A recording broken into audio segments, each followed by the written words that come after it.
I think we should get started, guys. And today I wanted to like frame up a few of the things and with a deep dive in real estate. I've been investing just to give you guys my background. Like I moved to US in 2011, and chance upon some people who ended up like teaching me a lot of investment earlier through TV. I was a big fan of Susie Orman and a big fan of Dave Ramsey, who were these two celebrities, but they started my investment journey. And very soon I started like picking up and really enjoying this because while I was in India, where I grew up, I made a grand total of zero investments. I had no idea about equities, no idea about real estate or anything else. But I felt that coming to Bay Area like started like opening my eyes because once you move here, I used to live in a nice four-bedroom apartment in Bangalore that I bought and paid for, had no debt. And once you move to Palo Alto or Mountain View, you realize that oh, you can only afford to pay rent for a two-bedroom house, and it's a little bit it's a little bit expensive, and it's tough. And that got me started on sort of this investment journey. And I'm going to walk you guys through this, and then I'm going to give you examples of like how we get into real estate. And I've felt all of my life since the last 10 years that the best uh, and the fastest wealth creator, particularly of those of you who are in US, is investing in real estate. And I'll walk you through my journey, and hopefully there are a few pointers on it. Okay, so I'm not going to go into who am I. I think we all know each other. I'm very fortunate to partner with Chris on both Xoogler and Key.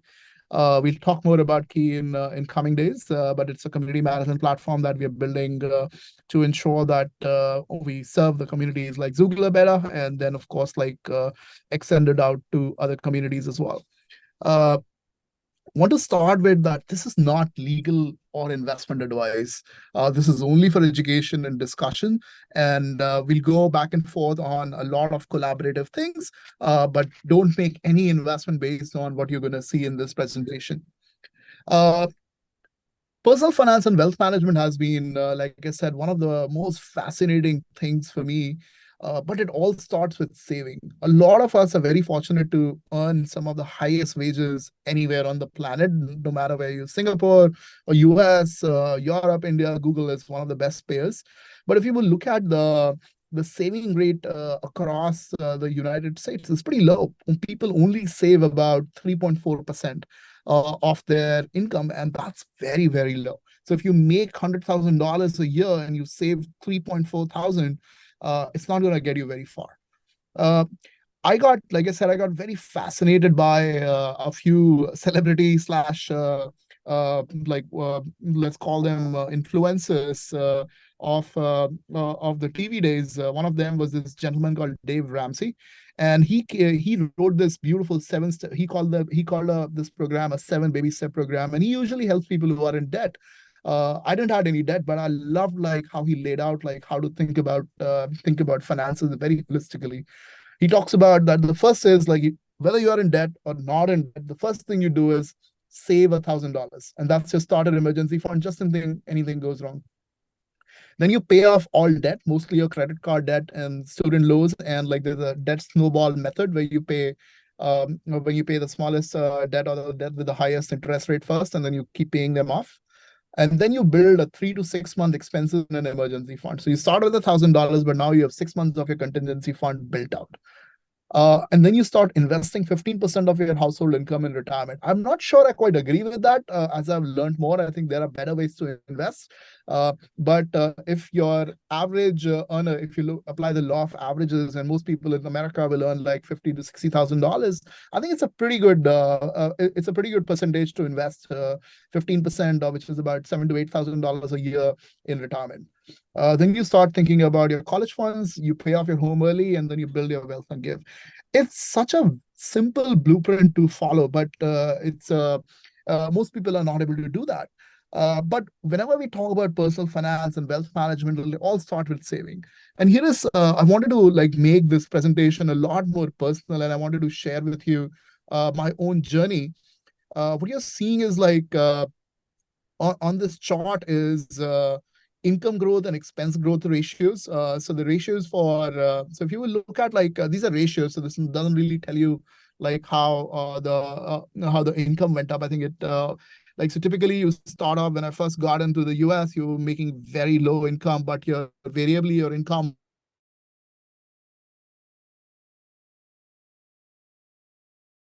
flat.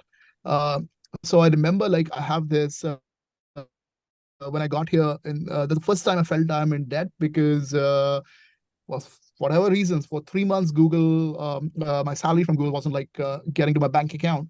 And when you're an immigrant and you move to a new country and you have rent to pay and your salary doesn't hit your market, what do? You start using your credit cards.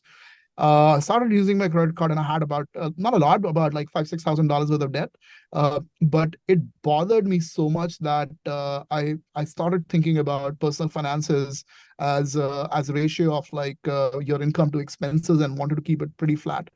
But one thing that I learned is that these ratios are going to correspond very differently based on your earning curve. For example, I saw like significant wage inflation between years 2011 when I got here to 2014, but in 2015 I left my job and I was not making any money, but my expenses didn't go away, and I was okay because we just sold a company. I was sitting on a lot of paper money.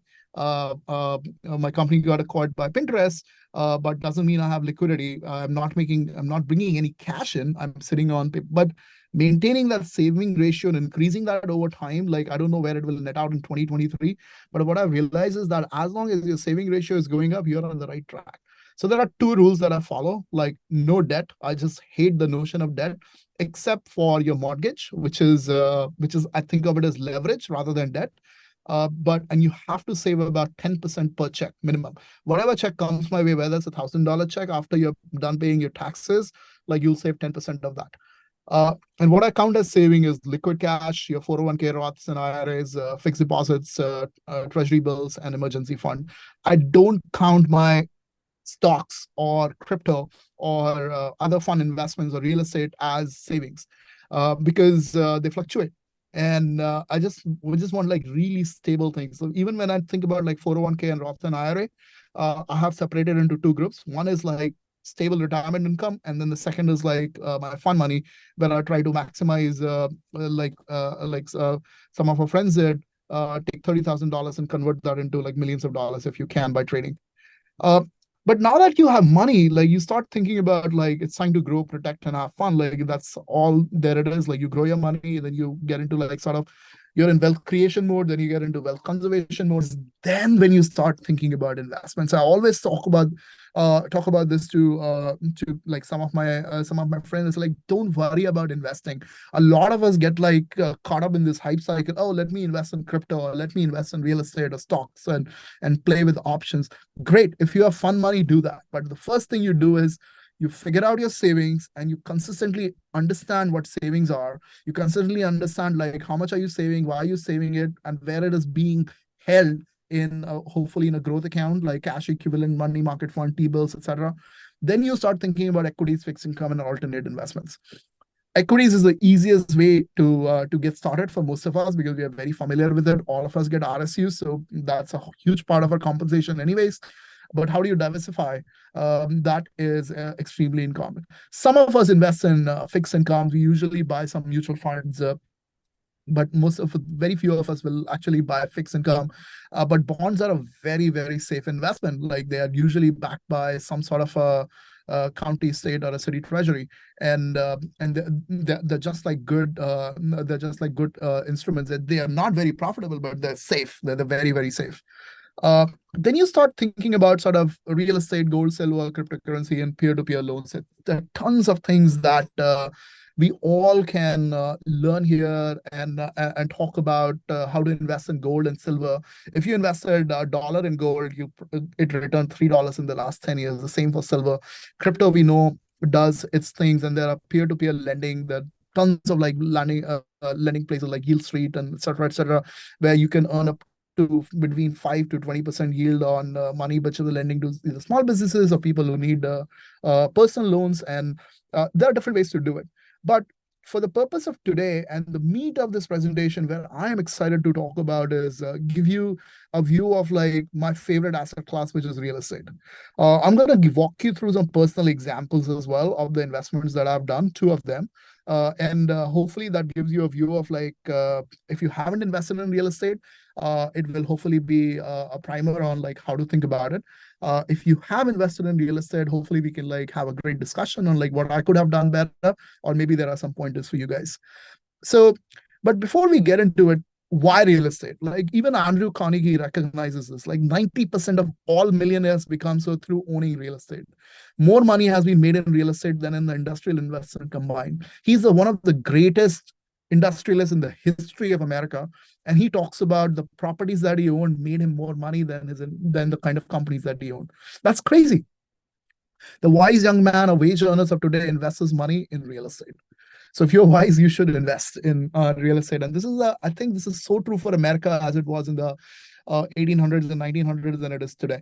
Of course, like we can all argue that the interest rates are high. There are not good mortgages available, but there are always ways, because all real estate boils down to is a very simple math and geo arbitrage, where you buy your asset, what you buy it for, and what you rent it for, or what you sell it for.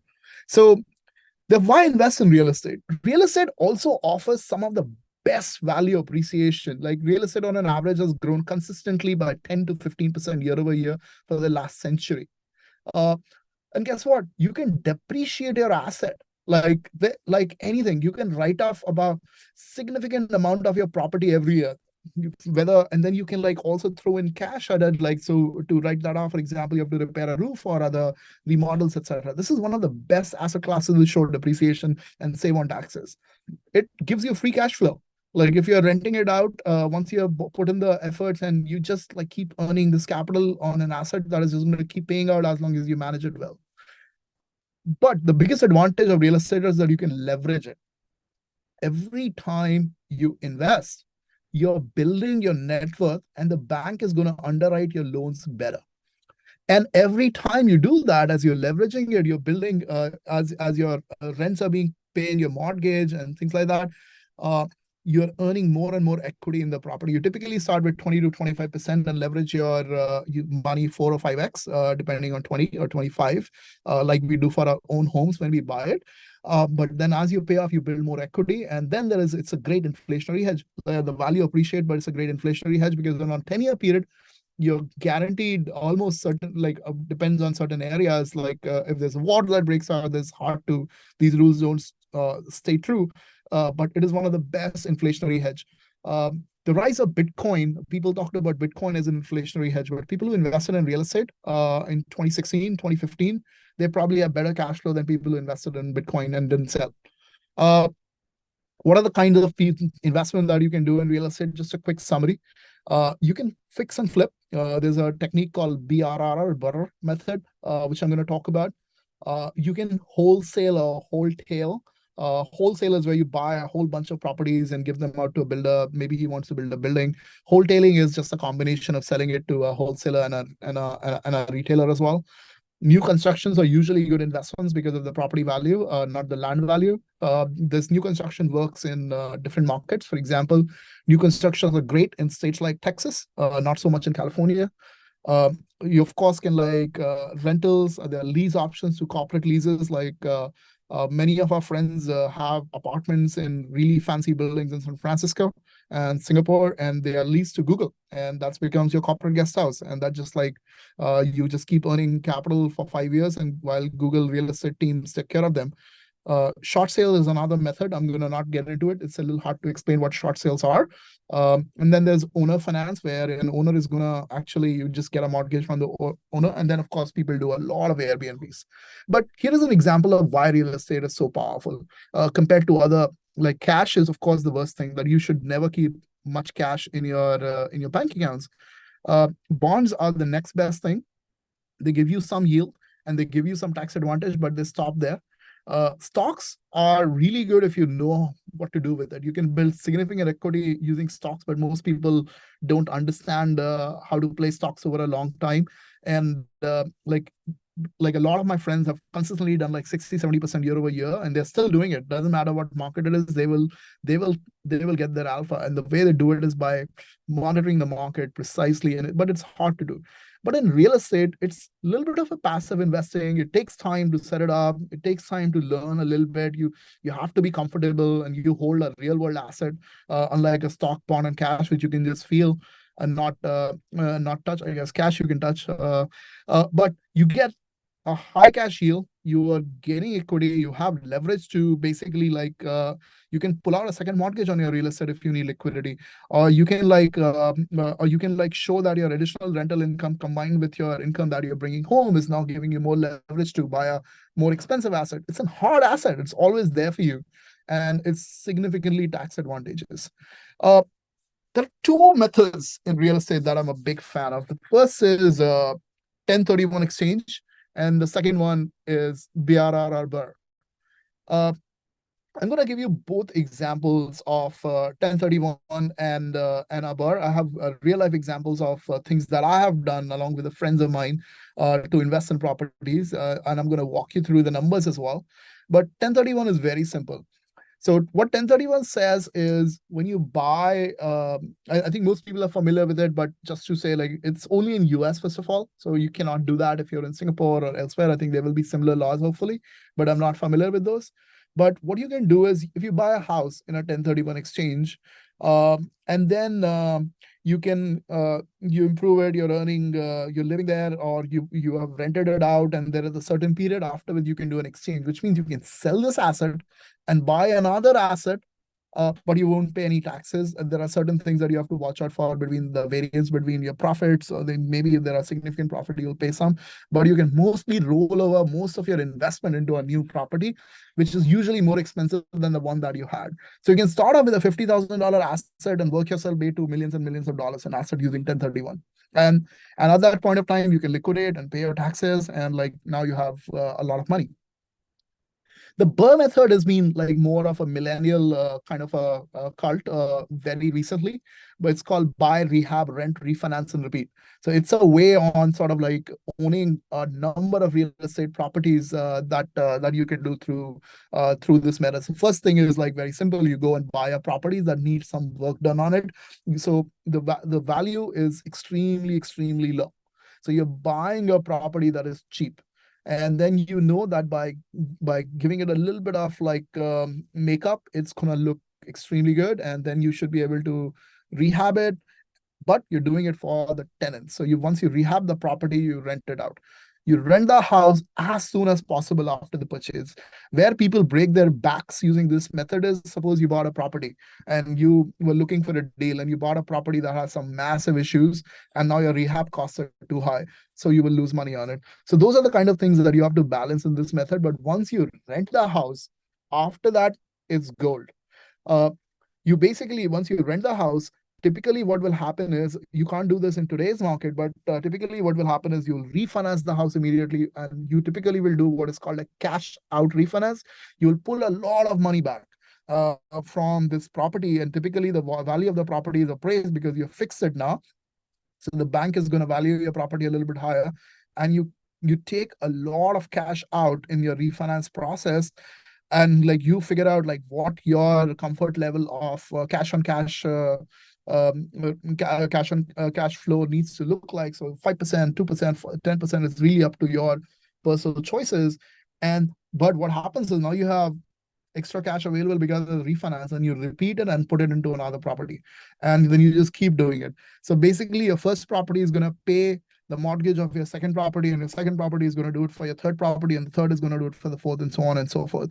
It's one of the most popular ways of real estate investing, and it's often leveraged. When you will think about like any real estate significant guy, whether it's like KKRs or Trumps or anyone else, they follow this. They try to buy a property on the cheap. They lended their brand and their star power, and they fix it up. They rent it high, they refinance it, get the money back, and they invest in another property. And this has been tried and true for generations. This has been working so well for so long that it's just unbelievable. Like I said, I'm going to give you an example of how we do these things. So here's an example of 1031 investment that I did. Uh, I bought a condo in Washington for $130,000. Like, I don't think we can buy a garage in Palo Alto for $130,000. And that is where I think we have a significant advantage, having worked at Google and in tech. We usually are high income earners. Our money goes far in certain areas. So if you are in Singapore, look at investments in neighboring countries. You will be surprised at the value that you get and the amount of money that you can make. Of course, it's hard work, and you need to be comfortable doing that. If you are living in California or New York, look at for investment properties in Washington and Arizona and Texas and the Carolinas. Incredible value. And the thing is that you can actually buy a lot for your money. Like for this $135,000 condo with a 2 bedroom, 2 bath, just incredible. The rent at the time when I purchased it was 750,000 a month. Sorry, $750 a month. I got a lot of grief. Like, why do you care about making $750 a month? Uh, like, the way I looked at $750, if I fix it, I can probably make about $1,000 to $1,200 a month, and it's gonna cost me about 25% down, which is $43,000 in closing loan costs, title, and appraisal fee. I did end up spending about two and a half thousand dollars in fixing up new things. So now I'm all in for $45,000. If I'm making $1,000, that's a freaking good return on my money already. But as you get into the beauty of rent and inflation is that it goes up. So by the time I started, when I bought the property, it was at $750 per month. And by the time I was in March, I was making $1,900 a month from this property. And after my paying down my mortgage and everything else, it's just netting me $1,000 a month consistently. And I was making about $12,000. Like, and I don't have to lift a finger. I sign a lease and it's done. Yes, like if something breaks, like I can early days, like I'll had these like really contractors, etc. But now we have a property manager who can handle these kind of things. But you made $12,000 a month. Imagine if you build this out for 10 condos. Like, you're making $120,000 a month and generating about 27.9% in ROI, which is really, really cool. 27.9% of returns on anything is good. But what we did is we sold this property, paid zero taxes on this, and in net we made about $75,000 on a $45,000 investment in 2 years. That is incredible. Like, you made almost like 200% on your money in less than 2 years, and that's the power of like 1031 exchange. And what we did with this 1031 exchange is we went and bought a fourplex, 4 condo units, and now we have 4 condo units that hopefully right now the rates are quite there, the market isn't quite there, but it is consistently paying us rent, and it's cash flowing about $2,000 a month. So we still make $2,000 a month, and we don't care about what the bank rates are. Whenever the time is right, we can refinance it or we can like sell it. So that's the power of 1031 exchange, where you leverage what you have in your current property and then you invest it in the next one without in a very, very tax efficient manner. Like, no other asset class in United States allows you to do that. There are a few asset classes that we're trying to learn about, only available to like the what we call like qualified purchasers, people who have $5 million, oh sorry, $25 million plus in investable income. But for most people, like having $25 million is a lot of money. So this might not be a good example. So doing this, everyone can do that. Like, $45,000 is something that I think most of us can think about. Even if we are not quite there, we can think about like, let's put down a small investment and see that. But the market has turned. Like, you can't really buy anything in Washington for $130,000 today. You'll have to spend about $250 to $300,000. So what you need to do is you need to do an ROI analysis. And my ROI analysis, I need to make about 5% cash over cash. So if I'm investing $100,000, I need to make $5,000 a year on my property. So if I'm buying a $500,000 property, I need to make about 5% on that $500,000, which is about $10,000. So that's how you need to start thinking about these investments. I also said that I'm going to give you an example of Burr. This is one of my favorite examples. I was a small part of this deal. I just got in with a friend of ours. And this is where like the power of community can come through. There's one R missing in the bar on top. But what we did is a couple of us friends got together and bought a 6 unit complex in Phoenix metro area for $515,000. By the way, buyers love all cash offers because there's no, they don't have to go to the bank. They get their money today versus 60 days from now, and then they can go about their way. And it gives a huge bargaining power to this investors because we can buy it for way less under the market value. What we realized with this investment was that the reason why it is kind of so priced so aggressively. It was priced at about $600,000. In certain market, you can offer lower than the asking price. Not in California. Uh, but the reason why it was like bad is because the paint was really bad. It showed poorly. Landscaping wasn't done. It There was like something there was something just smelling in those apartments that but this is where a good contractor crew and like sort of like the like you actually flying into the location and seeing it and spending time and money on sort of doing your research, all of which, by the way, is tax deductible. So it's a holiday. Literally, you go to a Phoenix and it's a holiday for you. So when I go there on like looking at a property, I can write off every single thing because I'm there on business. Real estate is my business. I can write off most of those things. I can write off my fuel, my car, my hotel bills, and then basically then basically also like make a vacation out of it. Of course, you can't write off everything, but most of these things like your flight tickets and costs are very easy to write off. Uh, so we ended up spending about $50,000 in this, but we put like 15. There was all tenants already there, which gave us a little bit of comfort because we spent about $25,000. But while holding, we made about $15,000 in rent. So the net remodel cost was about $10,000. But what we did with this is like as we were like sort of remodeling, we weren't renewing the leases, and because now these apartments were like brand new, we invested significant. $25,000 can do wonders to apartments. The original rents that we are making from all 6 apartments were about 3.1K, which is about $500 per apartment. And we basically, now the rents were at 6.6K. We took all this data after 9 months to a bank and did a cash out refinance and got about $400,000 out. We got 80% of the money that we invested within 8 to 9 months, and then we used to invest in another property. And that is the power of like I literally got this property for free because or at least like free is the wrong word choice, but I got it at like such a good leverage that I have my free cash flow now available to invest elsewhere, which means I could have bought multiple properties. uh, Market changed completely in 2022. The sheer madness. People realized the value. The rents were at 6.6K. We at this point we are not like want to be like slumlords. We don't jack up rents all the time. We just want to be paid market. Some of these rents were like haven't been changed in the last 10 years, so we got them to market.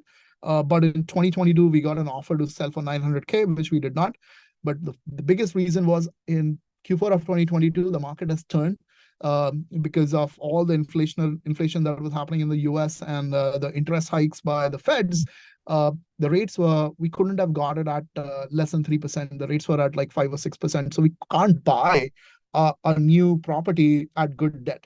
So if I'm not able to get my debt under inflation, like that's not a good investment. You shouldn't like typically like for a larger property, we're getting into like sort of a proper commercial real estate lease. So we decided to just hold this property.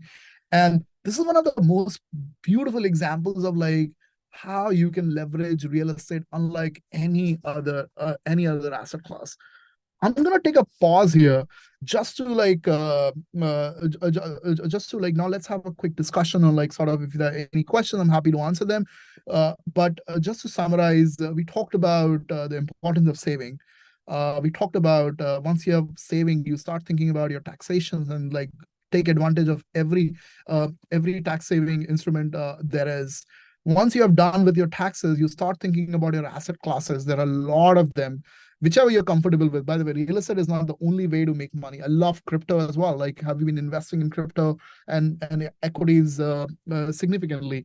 But real estate is just special. So when you start thinking about real estate, like all these things that real estate gives you, from cash yield to equity build up to leverage to tax advantages, no other asset class can. And once you're investing in real estate, really spend time to understand 1031 and BRRRR. And this way, I think you guys will be able to invest significantly well into wealth building. I think it was just an eye opener. I haven't seen a better wealth building tool in any country in my life. And I think investing in, if you're particularly in US, do take advantage of that. As the market turns, the interest rates are going to come down, and we can hopefully get into this a lot. With that, I happy to take any questions. Cordell?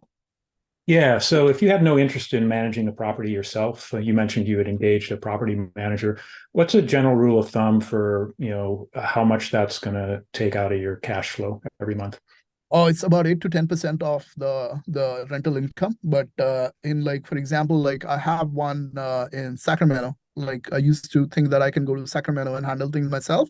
But then over a period of time, your time becomes more important, and you just want to like have someone else do it. They charge me about 8%. So Yeah. on $1,000 rent, I'll have to give them $80 a month. Got it. Thanks.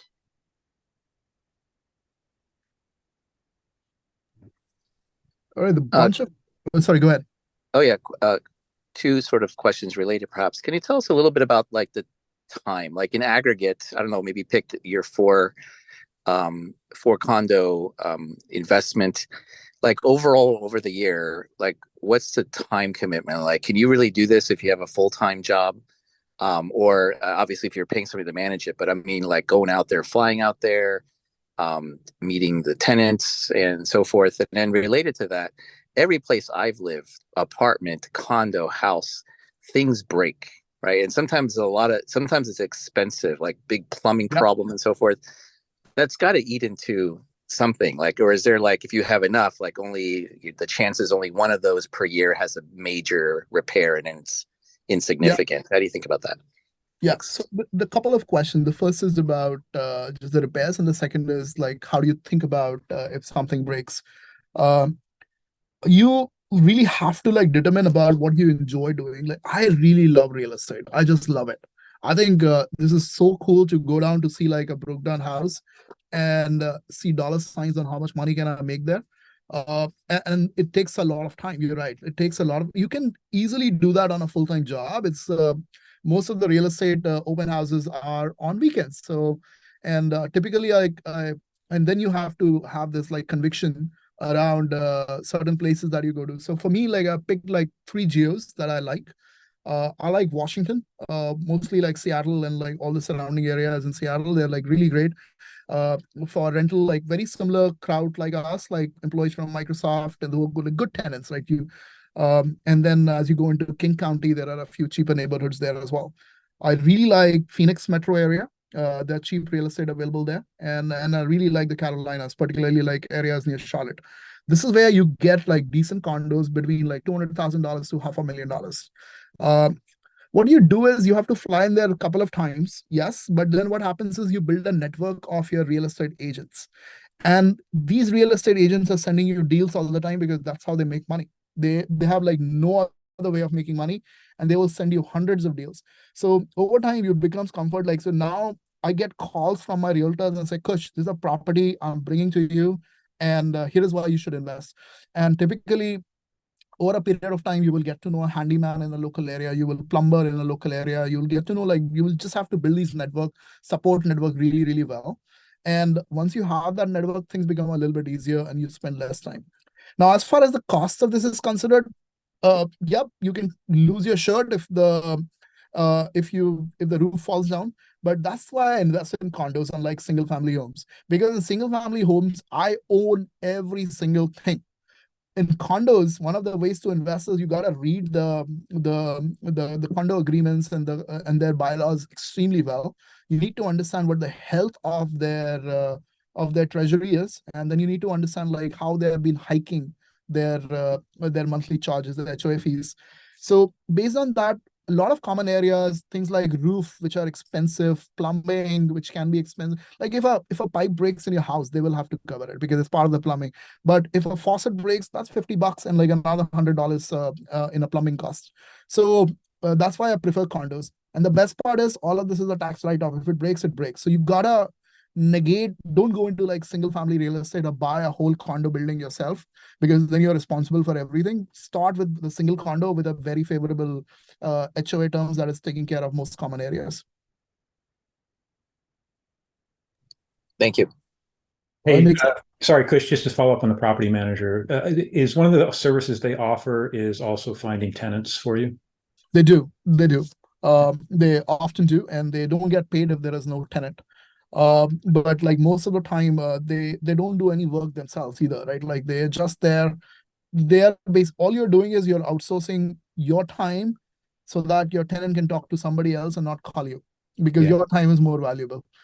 They will have their own network of and preferred rates with contractors and etc. They do a lot of back channel deals. That's all they do. Yeah. So with a property manager, it's pretty much hands off, it sounds like. Correct. But it takes a while to get there because they're eating 8% of your profits. Yeah. Or actually not even profit. They're eating 8% of your gross. Your gross revenue. Yeah. A bunch of questions on the chat as well. Any good property managers to recommend around Bay Area? Tony, there are quite a few. I'll happy to send you a list of them. They're pretty good, but you have to be specific which part of the Bay Area. The property managers in Oakland are very different than one in San Jose. So you gotta and then depending on the kind of housing you have, if you're renting a $2 million home versus a condo, like you'll have to like figure out different property managers based on that. Awesome. Hey, thanks. Can I add you on LinkedIn? Yeah. How do I find you? Or how does everyone find you? Maybe. I can. I'll send you my. I'll send the LinkedIn in the chat. No worries. Thank you. Awesome. Thank you so much. No worries. No worries. Where's your property? Cupertino. Nice. How do we figure out projections around rent income? I am wondering what the risks might be. That's a great question. It's really tough to do that. I built a bunch of like templates in my past life. Let me see if I can find one and share it with you. But basically what I do is I just run these numbers, or do a rental analysis, and then like make a buy or no buy decision. I'm happy to share this template as well with you guys. And it's just basically a simple model of thinking about whether this property is worth investing in or not. Let me know if you guys can see my screen again. Yeah. Fantastic. So basically, like, here's a property that had 4 units, and I assume 2 scenarios what the rent is going to be, and then if per unit rent is $1,400, I make about $5,600 or $6,000 based on the rent. I assume a vacancy rate, which is like, and credit losses if like no one is there. I look at like other monthly income, which is like laundry machines. Sometimes there are coin operated laundry machines. Sometimes you can charge for parking, vending machines, etc. I try not to do that because that's just like mind numbing business. I don't want to get into it. Then you look at like your property management fees, your repairs and maintenance. I just have a contingency of that. Always have that. Then you think about what is the real estate. This was in Washington and the rate is at 1.12%. You look at property insurance. Are there any HOA fees for this particular unit? I was just going to buy it outright. So it's like a single family unit. I typically like look at utilities by one, but like for sometimes if I'm lazy, I'll just say, it's going to cost me $300 per month. So for water, sewer, gas, garbage, cable, etc. Pest control, accounting and legal and advertising, these are also costs or at least time costs that you need to account for. I sometimes do, sometimes don't. The property list price was $950,000 and I wanted a capitalization of 6%. And in that case, which means I have to pay 25% down payment, which is $237,000 hard cash. And I'm going to take a loan out for $712,000. and there will be like loan fees, etc., associated with this as well. And this is basically what you end up paying. This is gonna be a mortgage. So in scenario A, I would have made $98, and in scenario B, I would have made $426. It yields me 0.48% or 2%. If it was over 5%, I would have bought it. If it is less than 5%, I didn't buy it. So that is how I base it's a very simple math. And then like there are like similar examples of like sort of if you want to do so this was a home in Everett that we looked at like sort of an extremely high rent. Like you can get 4%, which is still, we looked at some properties in Oklahoma which yields pretty well. But I don't understand the market, so we didn't do this. I do this for every rental unit that we invest in. And it takes 5 minutes, guys. It's not like it looks complicated, but it's a model. You fit in the number, you say, this is my mortgage rate, this is the property price, and you basically are able to get it. All right, Sharia, hopefully I answered your question. How much Yes. total time do you normally, that's the second question for me. How much total time do you normally spend on a single investment? I used to spend a lot of time, and like honestly, the biggest time is inertia. Like you're scared. Like in the first few deals, I was super scared. I still am scared because like my time is now devoted to startups and like and Xoogler community and like bunch of other things that are bigger priorities. So I haven't invested in real estate in the last couple of months, or at least in the last year, I guess. But what I do is I have friends who invest, so I go in with them. Like they are doing all the work, and we typically I pay them 5% more, because they are bringing in. They can take 5% more of the rent, and they take like 1% on the extra equity in the comp. So there are ways that I've minimized it, and I actually like that model more because my friends are doing all the work, or my associates are doing all the work. Yes, I'm making a little bit less, but I know that a trained professional is doing it. So there are ways to do it. There are a bunch of these websites as well that I can send it to you guys if you just want to have very hands-off passive investing. And there are many real estate companies that you can buy. There are REITs as well, which are called real estate investment trusts. There are stock traded ETFs, exchange traded funds. So you can actually invest in REITs as well, but usually they have a lot of costs and your yields are going to be 5 to 10%. Would you mind taking Al? You want to ask a question? It's a long one. You already covered mine. Thank you. All right, thanks. Perfect.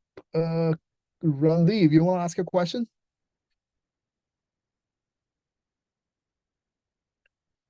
Sorry, was typing a Have bit. you come across DST or property exposure without the overhead of maintaining the property yourself, but with a 7-year lock and available to? I have not. I don't know what DST is. Like I just do very basic things. Okay, no worries. I can talk to that. Can you hear me? Yes. Okay, so we came across this thing from sort of like investment advisor. He suggested looking into DSTs. I forget what the D stands for, Delaware Statutory Trust or something, but it's nothing to do with Delaware. DST. Okay. Oh yeah. And yeah, go ahead. Yeah, maybe you have. Sorry, I don't know anything about it. I've known just a little bit, but not as won't be very helpful to the group. I see. Okay, so so he explained that these are vehicles that are set up by companies that buy properties, but they sort of like crowdsource. So investors operate like limited partners, for example, in a fund. They use the fund to buy properties and they operate these properties with the cash flow and everything, but it operates like a partnership. So the returns go back to the investors, and so does the capital appreciation, the value goes back to investors. And these things are not very liquid, just like the property, because the property underlying is not very liquid. That's why, right? So, but the tax law requires something like a 7-year lock-in or something. So once you go into a DST, you can't come out until something like 7 years later. And even then, according to the terms of the particular DST, like are they willing to liquidate, or do you have to find another investor willing to buy your shares over, something like that? So it's not very liquid, but it does provide a way to get in very easily. So if in a 1031 exchange, there's a time limit. If you aren't able to identify the property within some number of days, I forget what it is, and then close the deal, like I think 180 days or something, then you don't qualify for the exchange anymore and you have to pay taxes.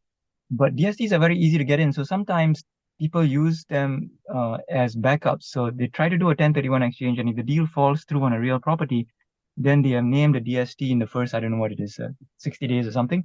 So that becomes the fallback, and they end up putting the money in the DST instead. And then this company goes and buys the property on their behalf. But that gives them the tax break, and they can't pull out until 7 years later. So that's the downside. But that's kind of how some people use DSTs as a fallback option. Very cool. Look into it. Seems like a cool instrument. I know a few people like who heavily invest in it, but I haven't done that. I invested in like some real estate funds directly. There's a one called Townsend Mertz that I invested in, and they buy a bunch of properties all across the US. They bought but the deal with commercial properties is that we were very happy because WeWorks leased one of our properties. They bought like a 16-story property, 8 floors worth WeWork. Then there was a Marriott, and now everyone knows what happened to WeWork, so it's a little tough. Drew, can you speak to how you went about finding the deal in Southeast Asia, how you vetted and managed local contract? I actually didn't. I was suggesting that I've heard feedback from a bunch of different. I can connect you, Drew, if you're interested. With your namesake, Andrew, like who is a good investor in Southeast Asia, based in Ho Chi Minh. Oh, hey, Kush. Sorry, I meant Seattle, not Southeast Asia. Oh, you mean Seattle? Oh, sorry. So thank you. Sorry. Seattle was an epiphany. I was on a vacation seeing a friend who works at Microsoft. He lives in Redmond. And we went to Everett he was looking to buy an apartment for himself. We went there and we looked at a bunch of condos and apartment together over that weekend. And just talking to the real estate guy and my friend, I was like, how much will you pay for rent if you're not buying it? It turns out that if I buy and rent it to someone like him, I would have made about $100 a month. So yeah, this is pretty cool. Like, I can make $100 a month just by investing, and that's I'll get like benefits of appreciation. So I ended up investing in Everett mostly, and then expanded down to Kirkland and Redmond that are more expensive. I was basically out of luck in those two areas very quickly because those areas become like cost prohibitive. It was great because a couple of my properties did very well, but then we ended up moving out to like King County, which is further I think further south, I guess, and in cities like Renton and a few other neighboring cities. I chanced upon like it was sheer hustle and like luck where I met these realtors who were very young and hungry people, and they kept sending us deals, and some of them made sense, and we kept buying. Now in Washington, I think most of the things are priced out, but there are areas that you should look at where there's a heavy concentration of tech. Like in Portland, it's Beaverton and Hillsborough. In Washington, the counties that I mentioned, cities that I mentioned, like Redmond and Kirkland, you can still get some value if you're local because you will have way better access than I will sitting here. Fantastic. I think the rest of the questions are very similar. I will address. How do you deal with escalating HOA dues? Like, you just have to study the HOA treasury. Like, go look at their history. Most of the condo buildings that have cheap housing are at least 10 years old. So you got to understand how they're managing, what their funds is.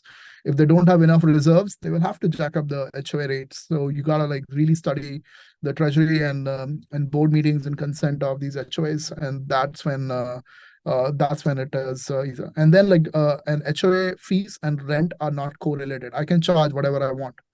I will pay HOA what they determine as part of their board consent. And so it's uncorrelated. Push, can I ask you a quick question? Yes. This is Sarah. Thank you. It was Hey, awesome. Sarah. Hey, so do you have any thoughts on, for example, when you think about New York, there were areas that 15, 20 years ago, like Dumbo, even one of the most expensive, most inclusive areas in Brooklyn, 20 years ago, nobody wanted to put foot in there. It was dangerous. It was underdeveloped. Do you have any thought on, for example, I don't know, but I've heard East Palo Alto, for example, is not a nice place. I might be completely wrong, but do you think anything like that would change? I'm not very familiar with this area, or even San Francisco. Like, yeah, would it be actually, because it's going so bad, would it be worth it to invest? So there is a place in San Francisco that I've been like looking at for a long time. By the way, like Warrior Stadium changed Dock Patch or whatever that area is, the 23rd Street. completely changed the demographic. If you bought any housing there, like you're sitting on at least 100% appreciation. I think there are a few parts of SF that are kind of like that. Sarah, if I'm reading your question correctly, you mean like, can you invest in sort of these? I Any don't want to area in Bay Area that might actually, it's still affordable, but know. because people are running out of real estate, they might appreciate in the next. Yeah, I'll suggest looking at Berkeley and Oakland, those areas at Castro Valley. Got These it. are the I Got it. haven't found great deals there, but there are quite a few. But there's a deal that a friend of mine did in San Mateo County that just blew me away. He bought a house that was designated commercial for $1.5 million, and there is a 3-bedroom house at the bottom and a 10-bedroom dental clinic, or like a big dental clinic on top. The dental clinic pays him about 10,000 a month, and the 3-bedroom pays him about 4,000 a month, which is dirt cheap. But he's making $15,000 and probably paying only $7,000 in mortgage. So there is always value to be available. A Goodness. few of the investors that I know of, they made a lot of money by buying land and leasing it to Tesla to set up superchargers. Another like genius. So many strip malls, shitty strip malls that we pass by on the highways. We never saw any value in them. We were scared to stop there because there's not even a Starbucks. There's some like shitty local coffee store. But you lease it to something like a Tesla and they sign a 30-year lease. Now they just keep paying you rent and they take care of all the maintenance and upgrades. And it's just not going to go away. It's going to keep renewing as generational wealth. So in Bay Area, I don't think there are very many spots left. So you'll have to do a bit of a treasure hunt, but there is certainly value, particularly in multifamily housing in San Jose. So if you're looking at like 4-plex or 6-plex or 8-plexes, I think you will find value. But those are investments that you'll have to manage pretty actively. Got it. Awesome. Thank you so much, Kush. This was amazing. Thank you. We are over time, guys. Thank you so much. I'm not going to see you again for the rest of the year. I'm flying out to India. Yeah, have a safe trip. Yeah, thank you. And once I'm back, we'll see you bright and early in 2024. Have a great holidays, everyone. Cheers.